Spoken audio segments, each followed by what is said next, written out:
What's up, Buffalo Bill fans? Wow, had to decompress after that one. Just come down off that high a little bit.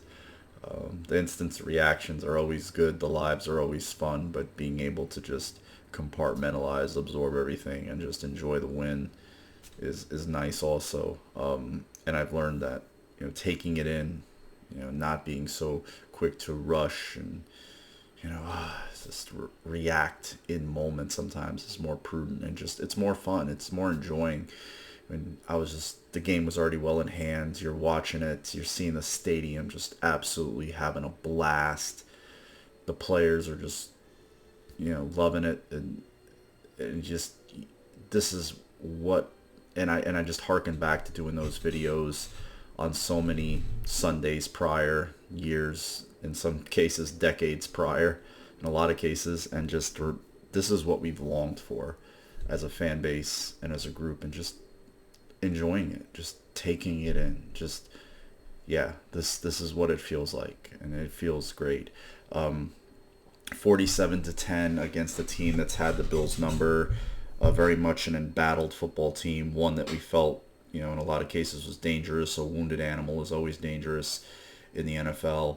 If you're down 0-3 in the standings, it's not very likely you're gonna make the playoffs. I think it's a very minuscule chance, and that's an organization, a team, a quarterback, a head coach that is in a spot right now. And we felt like, okay, Bills fans, this is under the lights in Orchard Park. This is a game you got to have against a conference opponent, and they had it. Wow. Another early fourth down decision to go for it sets the tone right away. And it's just one of those moments in a game you look back, in a game that had so many plays made by the Bills, and it's just right there off the rip. They set the tone. And granted, there was some, fourth and shorts the Jags converted that may have been frustrating in the moment, but when you look at the totality of the game, look, if you get a team like the Bills who are just steamrolling you, 5 straight scores, touchdowns, and you throw in a missed PAT in there, and you only got a field goal on the board, and you're down by 31 points, and you got a half of football still staring you in the face as a group going into the locker room at halftime, it's like you have to have so many things go right and so many things go wrong on the other side of the ball. It's insurmountable, and that's why you rarely, if ever, see comebacks of any magnitude. They came out at the second half, scored a touchdown, and I know I'm missing a lot of things right now. And even then, they took too much time. The Bills went down there and just got a field goal, and still, it's like, okay, they gained 4 points, but it's a game of just Bills are just it's just a time game right there. But getting back to the start of the game, just the smooth operation, just the calm, cool, collected demeanor of the team as a whole, but particularly the quarterback. Just a great performance. I mean, he needed basically one half of football to basically win the game, and he was dialed in, just having all the right moves, all the right answers at the line. The passes were on target. 10 different receivers catching balls. I believe it was at 4 different guys caught touchdowns. It's at 6 for the season. It's one thing when you hear all this mantra and all these, everybody eats, but when you see words put into action and you see it actually practiced on game day and it working, it hits different. And guys just having fun and playing and celebrating together. And it was bittersweet, to be honest with you. See Gabe on the other sideline hurting at the end of the game. Morris kind of walking off dejected, and then even on Sunday you see Poyer getting beat. He was the last line of defense. I don't know so much he got beat, but he was running, getting run past by DK Metcalf, and just it's sad because that those guys meant so much to what's going on now in terms of building the foundation and the plays that they made, and it kind of segues into my next point is that this team, this organization, under McDermott, made a conscious effort to get younger. And I look around the league, and they didn't cite the Bills as an example, but I'm going to cite them as an example. I heard the Cleveland people talking this week. They just come off a loss against the Giants. They had just beaten the Jags, and then they were talking about the Bills, but they weren't using the Bills as an example as the way I'm going to use them as an example. They were talking about, look, we feel like, the Jags game wasn't close, but look what the Bills just did to them. I mean, and that just tells you how far away you really are from the Kansas Cities, the Bills, the real, heavy hitters. It's not close, and this is a team that has spent a lot of money.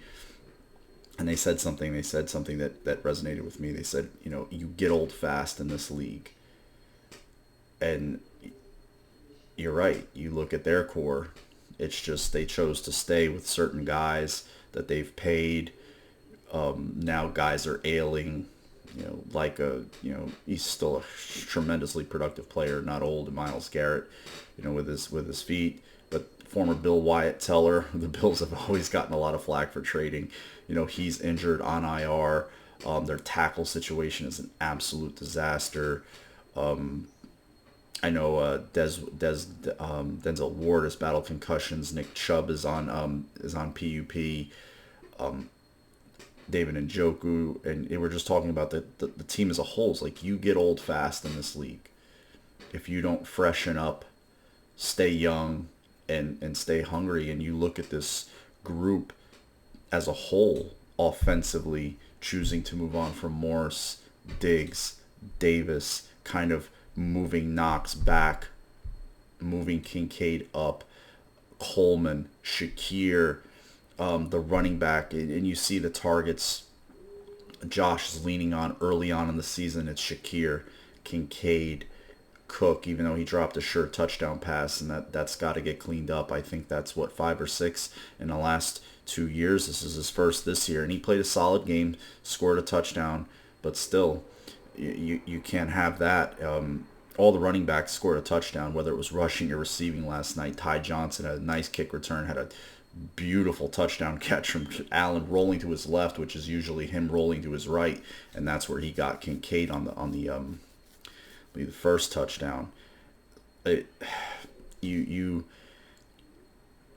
really appreciate it when you're watching it, and you see the moves come to fruition, and you learn after the game. A guy like Coleman, young, made a mistake during the week, was late for something. Nothing was specified, that he had to sit for the first half. And you're kind of wondering, because I didn't see him in the game, and it got to the point where I wondered if he was hurt. Then I saw him, and I'm like, okay, there he is. It just, Bills, things were going their way. Nothing was announced. Nothing was said. It was only after the game. And it kind of speaks to how buttoned up this organization is now. How buttoned up things are. How it's not a sieve anymore. That for a team that's nestled in a place where it is, it was just such a leaky ship during those dark times. And now it's an exemplar of what you want as an organization. And again, go right back to 17. He was just on his game last night. It was staggering to watch. It's just like, wow. Even when he ran, it was measured. It was just clean. He didn't take any big hits. He threw the ball away when he had to. He rifled it into some tight windows. Just very hard to intercept those kind of passes, because it's kind of like an all or nothing hit. And more times than not, he was just he was money. He was money. And again, he only had to play one half of football. And when I look at these, do these videos, I have, a couple of things up. I generally have, their stats in totality for the season. And again, it's 14 targets for Shakir. It's 11 targets for Kincaid. 9 targets for Cook. Samuel getting worked in a little bit more last night, both as, just a lot of jet motion, some receptions. He had a tough catch last night. Coleman, his first career touchdown. Matt Collins had a nice catch and run last night, and then it's just smooth sailing. It just was smooth sailing. A lot of different personnel, a lot of six tackle, and it just looked a clean operation across the board. And having watched Sunday, because the Bills were playing Monday, you just saw just such clunky, disjointed looking football in a good fair amount of the games. And then that's what it speaks to what I was speaking about earlier, just such an appreciation for what I was watching last night. So, I hope, and I'm sure all Bills fans really, really appreciate it, because it was phenomenal. It was phenomenal. You feel like they could have hung 60 if they wanted to, but 47-40. I mean, come on. The defense, and you look back and you just think, is it a sum of all the parts, or is it the defense, the scheme? But it just seems like player development, guys really buying in, just seems to happen a lot more than not. And when guys don't, we've seen the history. We have examples.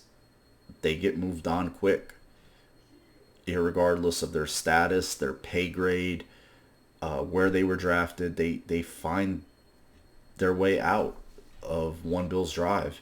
And guys who buy in, and guys who they stay and they stick around. And that defense last night. And again, I know the Jacksonville Jaguars are up against it. They're embattled, but that's a golden child quarterback. Travis Etienne killed the Bills last year. Gabe is dangerous in a fire drill. Brian Thomas is going to be a good receiver in this league. I know they have a fair amount of capital on that line. They paid Morse a lot of money. They drafted Anton Harris high. Cam Robinson and Little are both second-round picks. They traded for Ezra Cleveland and Sheriff. They paid a lot of money to. So it's not like they have... Christian Kirk can do some damage in the pass game. So it's not like they're just a bunch of guys. They have, a Super Bowl winning head coach. But it's just, go back to the Bills. It's... With the Bills, you feel like you're watching a team. And then a lot of places in the league, you feel like they're just a bunch of guys running around in the same jersey, as opposed to a team. And that's what I feel like, as a collective, and just the defensive group. They went heavy defensive line, 11 active. Smoot was active for his first game. Solomon, and he gets a strip sack fumble on Mac Jones of all people late in the game. You thought Casey Toohill, who collected his first sack earlier, was gonna scoop and score it, and he kind of fumbled it about, and then obviously Ray Davis ended up punching it in for his first career touchdown. But it was like that. You had Kyer Elam coming off the bench, getting his first run on defense. He almost came close to getting a pick six.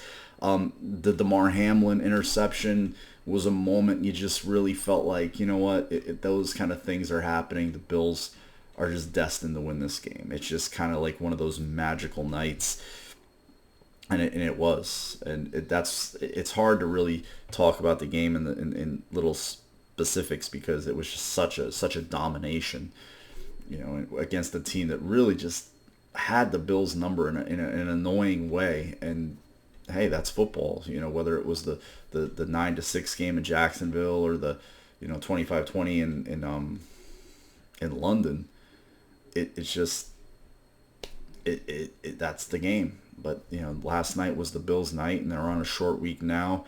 But you were a little worried coming off a long mini bye, because you had the Monday night instead of just a Sunday 1 o'clock or 4 o'clock.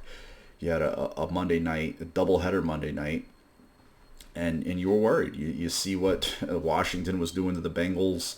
It's like, hey, anything could happen. And it turns out they're a lot better football team with a rookie quarterback than most people thought, and you can get got in this league. But with the amount of injuries the Bills had, particularly on defense, and the way that they're playing, it's really it's unprecedented to watch, and it's fun to watch. And going back to what I was saying about the Browns, media people, a show that I sometimes take in on YouTube, they were talking about the team getting old and just not freshening up the team, and just kind of relying on the same guys, and they're just getting worse results due to age, injury, wear and tear, things being stale. And you look at the group with the Bills, you're looking in, there's no more, run it back. It's there's no more Hyde. We all know there's no more Poirier. There's no more Hyde. There's no more waiting to see if Trey is going to get back healthy. Just some reserve guys like Medikevich and Tyrell Dotson, guys of that nature. Tim Settle. There's Dorian Williams is on the field, and granted, because of injury. Ulofoshio is there's a certain number of guys, and you look at the inactives like a Mike Edwards, Terrell Bernard, Taron Johnson, Vandermark. Those are four guys right there. You expect that we're going to be active on game day, starting Vandermark, at least the first tackle off the bench. The other three starters definitely on defense, and we haven't even, again, I stated it loudly, Cole Bishop, because you have Jamarcus Ingram, Benford, who is really, really good. Douglas, just your steady Eddie vet, and Hamlin and Rapp and Cam Lewis, just these guys have been here. They've been in this defense. They've been in this system. Ingram gets his first sack last night. Vaughn almost gets a sack, and then finally does get the sack to finish a drive that the Jags were trying to at least pull back closer in the game. And he's back. He's 3 sacks in 3 games, and you saw that closing speed, and he got so close on that prior drive. He's back. And the unit across the front, Epinesa not biting on that Lawrence pump, and just keeping his hands up and making him make a decision, threw a hell of a ball that Kirk maybe should have caught, but he, it just, it wasn't. It just wasn't. They just didn't really get many plays last night, and to get rolled like that, it's tough. It's tough, but it's it was fun to be a Bills fan last night, and it's fun to be a Bills fan today. And we had on a short week going to Baltimore now. The Bills are on a 3-game road trip, and it's going to be this is a tough stretch. They have 3 really, really strong teams coming up. Whether it's Houston, even though they suffered their first loss, that's a good team with a shit ton of talent. Baltimore is always buttoned up and ready to go, even though they're at 1-2. They went in there, and that game wasn't as close. It could have been with Dallas, but they were cruising pretty much, did whatever they wanted to when they needed to, defensively, particularly offensively. Shut Dallas down for three plus quarters. Dallas, had to throw late, and maybe Baltimore got a little soft, but nothing really in that department. And then you go and have the Jets. You go into the Jets, so that's going to be a big division game. But sticking to this 1 week approach, closing out on the first quarter of the season, that's a team with a lot of weapons. Lamar, again, Harbaugh's always got those guys buttoned up, and they're going to be ready to play at home. And the weapon that scares me most on their unit is Likely. Mark Andrews a little bit, Isaiah Likely. He's a real hybrid player. Was he a wide receiver or a tight end? It doesn't matter. He just seems to catch passes and make plays, and he's good after the catch. And Lamar tends to find him when he's in a fire drill, and Lamar gets in the fire drills a lot. So I think the Bills game plan would be pretty simple. Bottle up Henry, keep him under wraps as much as possible, and mush rush Lamar as much as possible, or all the time. Basically, don't let him break contain. You're going to see a lot of Casey Hill, who's been very good, by the way. He's been very good. You're going to see a lot of Dwan Smoot. You're going to see a lot of the bigger dudes, the heavier. You're going to see Rousseau. You're going to see Epinesa, and you're going to see Vaughn in spots. And another thing I like McDermott has done in the past few weeks, he has generally done unsolicited. He pretty much rules out Bernard and Taryn right away. And even though you'd like to see those guys on the field, I didn't want them back on the field this week. I just, not against that team, that type of running back, that can, give those guys another 6-7 days just to mend up. It's a long season. I want my heavier, thicker linebackers in there. I know Taryn's a bit bigger than Cam Lewis, but still, I don't want any reoccurrence of anything that those guys are going through. Saw them both on the sideline along with Matt Milano last night, who was, moving around, didn't look. I know he's got the biceps, so I'm not trying to put anything out there, but I was just looking at Taryn and Bernard a little bit. They didn't look like they had any protective devices or any restrictive devices on, or any sort of apparatus that would say that, and they haven't been put on IR, so it's like we know they're not going on IR, and they're going to be back within, obviously after this week. Then we're going to start to look and see, okay, are these guys getting back? But they lost Taryn on the first defensive drive of the season. They lose Bernard, I believe, on the first drive of the Dolphin game.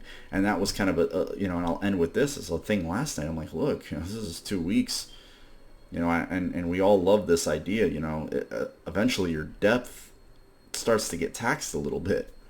But you're down to 4 linebackers active, and then you lose 1, you're down to 3. I think this week, with this type of football team, you might see Ulufoshio up, and I'd like to see him up.